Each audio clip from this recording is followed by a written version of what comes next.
Bonjour à tous, on se retrouve aujourd'hui pour un nouveau tutoriel. On va tout simplement continuer un petit peu notre course. On va aujourd'hui, rappelez-vous, la semaine dernière, on a mis en place les key poses. Et bien cette semaine, on va pouvoir venir faire les interpolations.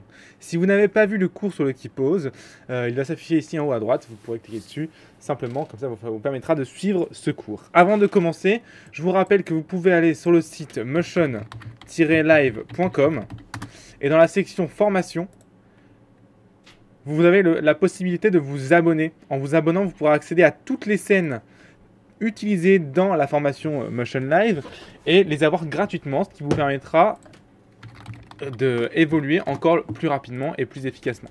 Donc toutes les scènes sont téléchargeables gratuitement en vous abonnant tout simplement. Et vous allez aussi pouvoir, en vous abonnant, recevoir toutes les semaines, les 2 cours qui sortent en avant-première, donc avant tout le monde, pour que vous puissiez encore évoluer plus rapidement et poser des questions peut-être plus rapidement et mieux comprendre. Donc, sur ce site, vous pouvez aussi accéder à tous les cours par logiciel et ce sont des playlists qui sont créées dans l'ordre d'une production 3D classique qui vont vous permettre d'apprendre encore plus efficacement. Allez, nous pouvons y aller.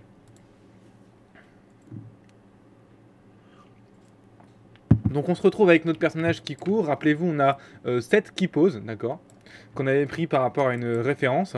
Maintenant, on n'a plus qu'à faire les interpolations. Pour ça, on va sélectionner, on va désactiver le fait de pouvoir sélectionner les IK, les joints et les polygones, ce qui fait qu'on ne peut plus que sélectionner les courbes, et on va sélectionner toutes nos courbes en faisant un carré de sélection dans notre viewport.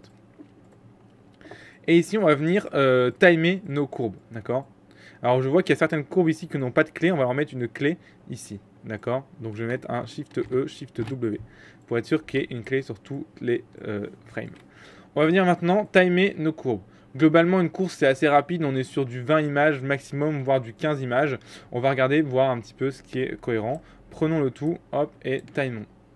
On va essayer d'arranger pour que ça tombe pile sur des frames, sinon on va avoir des problèmes. On voit que 15 ça tombe pile sur des frames, et c'est bon. Hop. C'est pas mal, ça m'a l'air bien en termes de vitesse. Vous voyez que c'est pas très... Ouais, c'est une course relativement rapide. Ouais, c'est bien. Très bien. Ok, super. On va venir copier la première clé ici. Alors, pour la copier, vous mettez votre curseur dessus, clic droit, copie.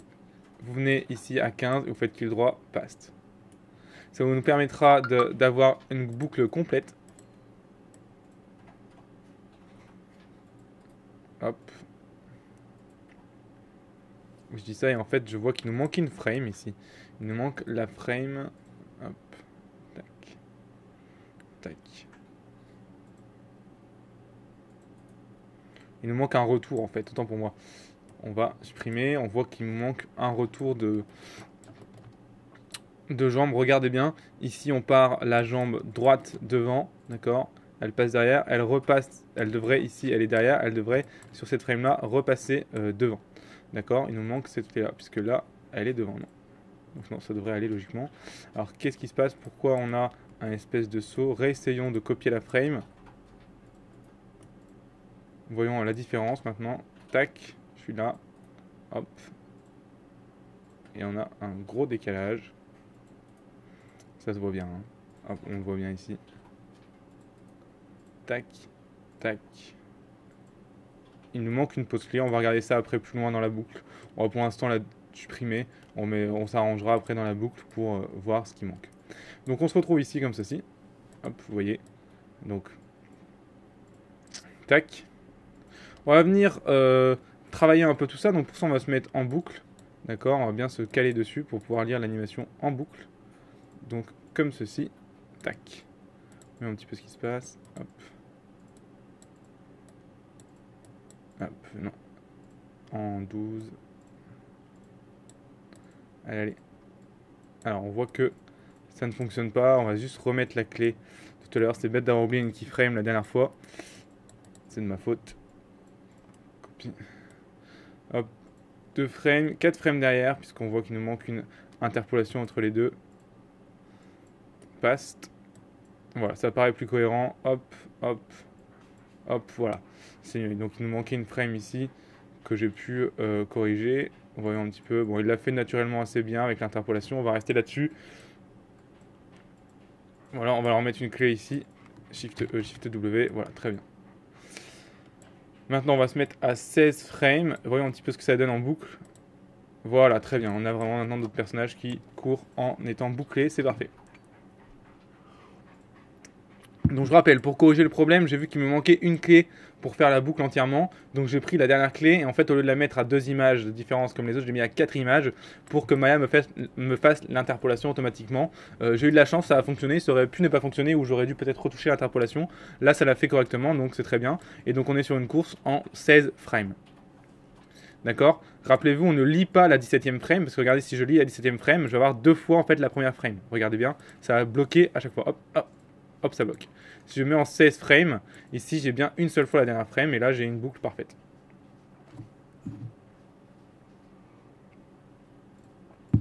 Donc on est comme ça, maintenant on va venir un petit peu rajouter du détail dans notre animation comme la dernière fois en course, en marche pardon.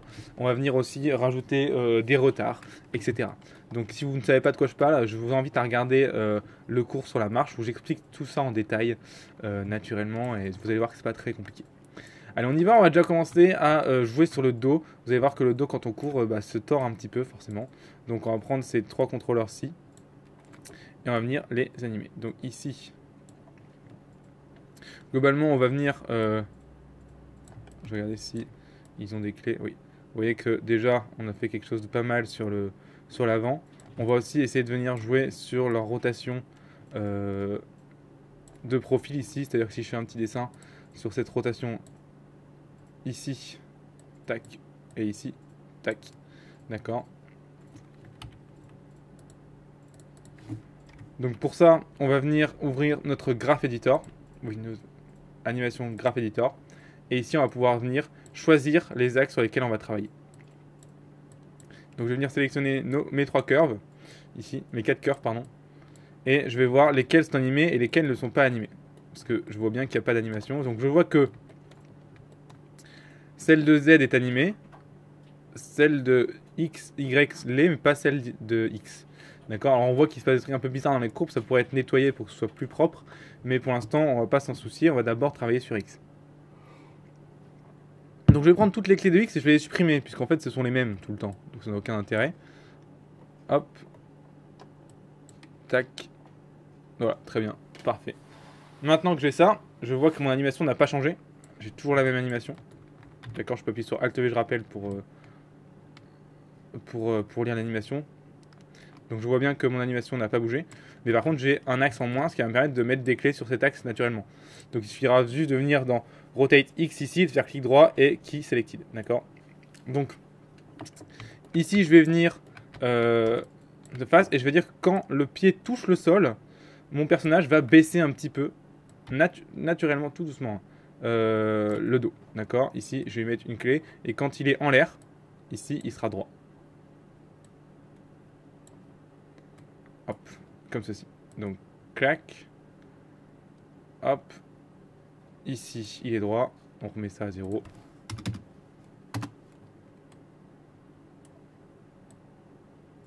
Ici, il se baisse un peu. Et ici, il revient droit. Donc, la frame 17, c'est un peu embêtant pour travailler, mais c'est pas grave. On va venir copier la première. Donc, copie, tac, paste. Voilà. Je vais aussi venir prendre un drag and drop sur toutes mes clés. Je vais sélectionner tout ça en faisant Shift, un drag and drop, et faire clic droit et Snap ici. Pour bien être sûr que toutes mes clés soient sur des frames et pas un peu à côté ou un peu avant. Sinon on risque d'avoir des problèmes après dans le Graph Editor. Donc je rappelle, clic droit Snap permet de coller les clés sur des frames, parfaitement sur des frames, et non pas un peu avant, un peu après. Maintenant qu'on a ça, regardons un petit peu ce que donne l'animation que je viens de faire. On voit que oui, on a quelque chose déjà un petit peu plus réaliste, même si c'est loin d'être encore la totale. Hein. Pourquoi c'est la totale? Parce que maintenant, sur cette animation que je vais faire, je vais rajouter un retard, parce que on n'est pas parfaitement en même temps que le cycle quand on court. On est un petit peu en retard, donc je vais prendre ces clés ici, d'accord? Donc c'est X, hein, je vous rappelle, seulement X, pour l'instant Y et Z, c'est pas très important. Et je vais le décaler d'une frame, d'accord? pour les décaler d'une frame, pardon. Donc X, ici je prends toutes ces clés là, je les décale d'une frame en appuyant sur Shift, en étant sur W, et je les décale d'une frame. Donc Shift W pour les décaler d'une frame. D'accord? Comme ceci. Ici, pour que ça boucle correctement maintenant, je vais venir ici mettre une clé, d'accord? Hop, hop, pour moi en 17. Voilà, je vais mettre une clé en 17. Je vais copier cette clé, ici copie, et je vais la coller en premier, pour être sûr que ça boucle parfaitement, qu'on reprenne à la même distance. C'est que là maintenant on peut la supprimer. Maintenant on a une bouclier décalée, naturellement. Voyons un petit peu ce que ça donne. Donc là on a quelque chose de quand même plus sympa. On va se mettre en 16 images pour être sûr de ne pas avoir... Voilà, voilà, là c'est beaucoup plus sympa déjà. On va maintenant contre-animer le visage pour que la tête, elle, ne bouge pas. Naturellement, quand on court, quand on marche, quand on fait ce qu'on veut, en fait, naturellement, notre visage, notre cou compense assez bien les mouvements. Et donc, on a souvent une tête qui est assez fixe comparée au reste. Donc, comment on fait ça? Eh bien, on va prendre le cou. Eh bien, on va venir totalement l'animer à l'inverse du visage. Donc, je vais prendre seulement les courbes d'animation en rotation. Je vais tout supprimer. Et je vais venir le réanimer. De toute façon, je vois qu'en Translate, il n'y a pas d'animation non plus, donc je vais supprimer aussi. Et je vais venir le réanimer en contradiction avec le torse. Donc si mon torse ici était droit, je vais venir le descendre un petit peu. D'accord? Hop, Shift pour faire une clé sur les rotations. Je vais virer un petit peu mon graphique torse 5 minutes. Et quand j'ai dit que je tapais du pied sur le sol, mon torse était avancé, donc mon cou va redevenir droit pour compenser. D'accord? Ici, donc j'y vais, hop, on est là, en l'air, alors, tac, ici, copie, paste, et sur la clé, ici, on est sur celle-ci, copie, paste, et sur la 17, copie, paste. Alors vous voyez que je suis pas très bien calé. Petit décalage de frame ici. Celle-là doit être là, je pense. Celle-là doit être là. Hop. Et celle-là doit être là. Voilà. Donc voilà, c'est pas mal. Regardez. Hop. On a quelque chose pour moi qui me paraît déjà un peu plus cohérent. Mais par contre, pareil, j'aurais envie de le décaler comme mon bassin. Comme mon visage. Mais quoique, en fait, si je le décale trop, on aura plus ce petit décalage qui était sympa. Donc quoique, je vais peut-être le laisser. Voilà, allez, je le laisse. Je vais le laisser. Je vais copier ces clés en faisant copie. Et je vais les mettre sur cette partie-là. Donc je vais d'abord supprimer toutes ces clés à lui. Alors attends, il y a déjà des clés en rotation. Je vais regarder à quoi elles correspondent. Ah oui, je l'avais fait tourner le visage. Oh, c'est pas mal non plus. Donc je vais peut-être pas recopier dessus. En tout cas, je vais essayer de pas supprimer les clés. Donc on va, non, on va laisser comme ça. On va supprimer les clés intermédiaires qui ne servent à rien. Donc celle-ci, surtout, hein, hop, bien sûr, pour moi, pour être plus propre. Voilà, comme ceci. Voilà, parfait. Et maintenant, on va venir réanimer, contre-animer en fait, comme le visage, sauf qu'on va se mettre une clé plus tard à chaque fois. Donc ici, je vous rappelle, on baisse, hop, et ici, on lève une clé plus tard. Donc je vous rappelle, je suis décalé d'une frame à chaque fois, comparé à mon cou ici. Donc je vous rappelle, ici, je lève, ici, je baisse. Il faut vraiment que ce soit... Ah, je me suis trompé, une clé plus tard, je dis. Hein. Que ce soit subtil, hein, pas la peine d'en faire des caisses. Sinon, c'est vraiment des mouvements qui font bizarres s'ils sont trop forts. Et donc là, la 17, on s'en fout. Hop, voilà, maintenant c'est un peu plus fort. Alors bien sûr, on a une saute à la 17. Pas grave, il suffit de prendre la clé ici, de la frame 1 et de venir la copier à la 17. Paste. C'est beaucoup plus déjà cohérent. Hop, voilà. Pour éviter cette saute encore qu'on a, il suffit de passer ici comme tout à l'heure en 16. Et là maintenant, la saute a disparu. D'accord, j'ai peut-être été un peu fort, mais bon, ça ira pour l'instant. Allez, on a fini pour la tête. On va passer maintenant aux épaules. Enfin, aux épaules, surtout aux bras en fait, parce que les épaules, il n'y a pas grand chose à faire, ça va être les bras. Les bras, ça va être le retard dans les mains, histoire de lui mettre un peu de retard, parce que là, pour l'instant, les bras sont un peu secs ici. Hop, tac, tac. On va essayer de les amortir un petit peu. Pour ça, on va prendre ici notre coude et on va venir dans le Graph Editor, encore une fois, nettoyer un peu tout ça. Donc, prendre que celui-là. Donc c'est bien le contrôle elbow FK. On va venir faire un F pour vraiment voir toutes les clés, d'accord. Donc j'ai mes clés ici, tac, ici je vois que ça tourne et ça revient, d'accord. Et on va venir prendre toutes ces clés et comme tout à l'heure, je vais venir supprimer déjà les clés qui servent à rien. Donc celle-ci, tac, celle-ci. Globalement presque une frame sur deux, hein. Et celle-ci, clac. Et je vais venir décaler d'une frame, encore une fois, pour créer un retard dans le coude, comme ceci. D'accord. Je vais venir mettre une clé à la frame 17, ici, hop, Shift E, et venir ici, Shift E, allez vas-y, sinon il veut pas. Allez, allez, ici, Shift E, pourquoi tu veux pas me mettre une clé? Allez, voilà, Shift E, hop, je fais une petite erreur. Et je vais venir copier cette clé ici à la première clé pour être cohérent dans ma boucle. Paste. Alors je vois que déjà, de 17 à 1, j'ai une saute. Je ne devrais pas avoir de saute. Donc je vais recopier cette clé, comme si ça s'était pas fait. 17, paste. Ah, c'est bizarre. Pourquoi il veut pas? Ah, parce que j'ai une clé qui n'est pas setée. Donc ici, je vais faire une clé, voilà. Donc sur les rotations, copie ici, paste. Voilà, comme ça, on est sûr de ne pas avoir de soucis. Il faut que la première frame et la 17e frame soient exactement les mêmes, sinon vous aurez des sauts dans votre boucle, ce qui est normal. Maintenant que ceci est fait, voyons un petit peu ce que ça donne en termes de retard, etc. C'est parti. Alors, on va se mettre en frame 16 ici, sinon ça fait des trucs un peu bizarres. Voilà. C'est pas mal, alors on le sent à peine, hein. Moi je le mettrais peut-être encore un peu plus fort. Donc pour ça, je vais prendre toutes les clés de lui seulement et je vais venir redécaler le tout d'une frame. Venir mettre une clé ici en 17e frame. Tac. Hop.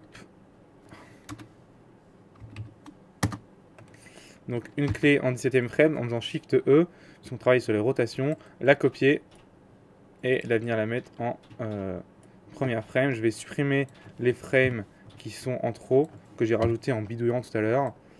Donc celle-ci, ouais, donc celle-ci et celle-ci qui ne servent à rien. Clac, voilà. Et on y va, on regarde ce que ça donne. C'est mieux, là c'est un peu plus déjà en retard par rapport au bras. C'est bien plus intéressant. On va faire la même chose sur le poignet et vous allez voir, ça va accentuer encore cet effet de retard. Je vous inviterai à faire la même chose sur le bras gauche du personnage.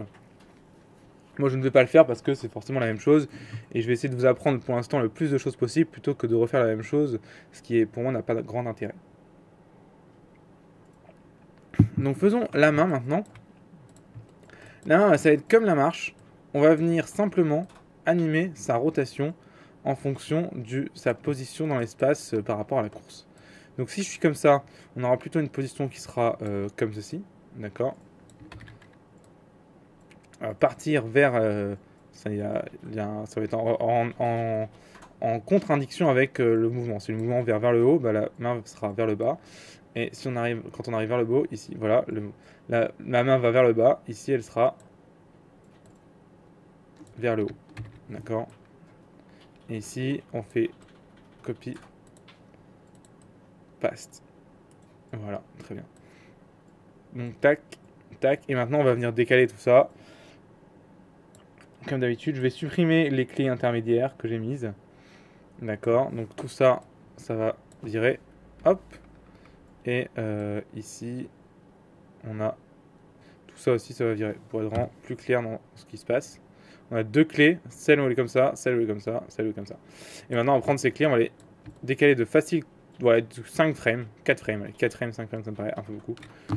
Comme ceci. On va mettre une clé à la frame 17. Qui hop, en cliquant ici, Shift E, d'accord, et je vais venir copier cette clé à la frame 1. Paste. Maintenant, j'ai plus qu'à supprimer l'arrière, et maintenant j'ai un truc qui est parfaitement cyclé. Maintenant, j'ai qu'à regarder ce que ça donne avec le bon timing. Voilà, et vous voyez que j'ai ma main qui est un petit peu en retard.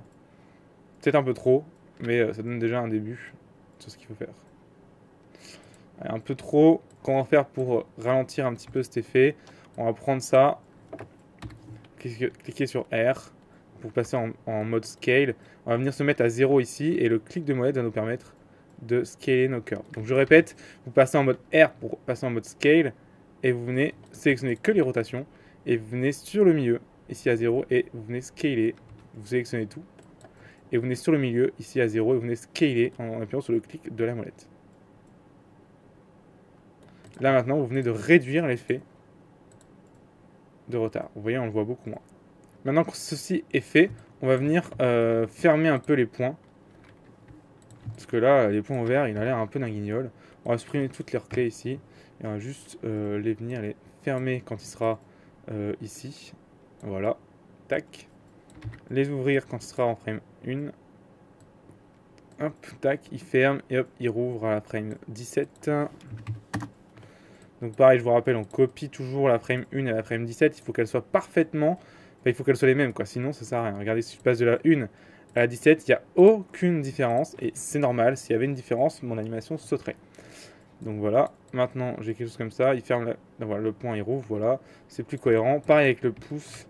Ici, on va naturellement déjà supprimer toutes ces clés. Et venir fermer son pouce un petit peu quand il court. Quand il sera là, on va venir le remettre un petit peu comme ceci, copier la clé et la coller en frame 17. Vous voyez que c'est globalement tout le temps la même chose, donc c'est pas très très compliqué. Regardons un petit peu ce que ça donne. Ouais, c'est bien. Bon, je vous inviterai aussi à faire l'autre main par vous-même. De toute façon, c'est vraiment la même chose, mais en décalé de 5 frames, parce que forcément, ce sera quand lui est ouvert, lui est fermé. Et inversement. Donc voilà ce qu'on a pour la course du personnage. Vous voyez qu'il a une course quand même assez féminine dans la tenue, mais c'est pas grave. Alors on voit aussi que pour moi, les pieds peut-être un peu trop écartés, mais bon, c'est peut-être le personnage qui est comme ça, c'est pas très important. De profil, ça va à peu près. De face, je le trouve un peu... Je trouve qu'il fait un peu débile, mais c'est pas grave. On va venir maintenant tranquillement gérer les pieds, d'accord? Donc gérer les pieds, ce qu'il faut gérer dans les pieds, c'est l'attaque. C'est-à-dire que l'attaque, c'est qu'il faut que le talon vienne accrocher le sol et taper directement sur le pied. C'est ce qui manque tout de suite quand on n'a pas les bonnes qui posent. Donc par exemple ici, vous voyez, mes qui posent, elles sont comme ça. Ça ne va pas très très bien. Parce qu'il faut absolument que ici, mon pied vienne d'abord avec le talon pour plus de souplesse. S'il vient taper sur la pointe des pieds comme ça fait vraiment très peu souple et c'est pas très esthétique. Donc on va tourner cette clé là, la mettre comme ceci. On va la tourner un peu là. Voilà. Et on va faire une clé dessus en W et en E. On va venir tourner aussi cette clé là. Voilà, pour changer un petit peu ça, pour avoir quelque chose de plus subtil. Donc, clac, voilà. Ici, vous voyez, il vient accrocher le sol, c'est beaucoup plus esthétique. On a la jambe qui vient un peu se casser, mais c'est pas grave, il faudrait voir ça avec la hauteur du bassin. Et ça, c'est déjà un peu mieux. Tac. Et là, pareil, quand il se soulève ici, sur cette clé-là, plutôt celle-ci, il faudrait qu'on ait un personnage qui soit quand même plus sur le sol. Et pour ça, il faut vraiment accentuer un petit peu voilà, les rotations de ces contrôleurs. Voilà, c'est mieux. Et ici, hop. Et quand il vient ici, à ce niveau-là, au contraire, il faut qu'on ait une certaine fluidité. Alors des fois, il y a des petits bugs de mise à jour, mais c'est pas grave. Voilà, plus un truc comme ceci pour accentuer la fluidité du mouvement. Alors, je vais le mettre à ce niveau-là. Voilà. Ah, plutôt... non, mais peut-être un petit peu à ce niveau-là. Oh, ici comme ça, clac, ouais, c'est pas mal. Bon là, c'est pas grand chose, c'est vraiment subtil. On va faire la même chose pour ce pied là, ça prend pas longtemps. Donc quand il tape le sol, même chose ici. On va venir le faire taper au niveau du talon. Clac, hop, désolé. Petite erreur de ma part. Hop, voilà, vraiment au niveau du talon. Pour vraiment qu'il accroche le sol. D'accord, hop là, et bim. Et ici, on va venir, voilà, bien jouer sur cette rotation. Et ici, on voit que on est beaucoup trop tourné déjà. On devrait être plutôt comme ça.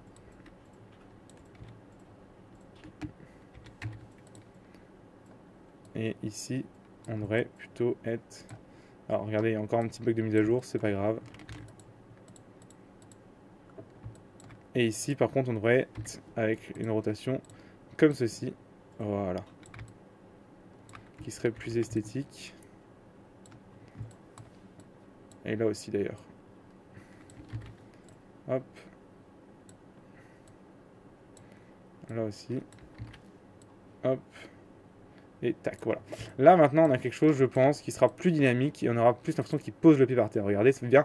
Voilà, on a vraiment quelque chose de plus souple. Alors peut-être c'est un peu accentué, on a vraiment quelque chose de très souple là. Peut-être il faudrait le rendre un peu moins souple pour le rendre un peu plus rigide, mais en tout cas, c'est beaucoup mieux que tout à l'heure.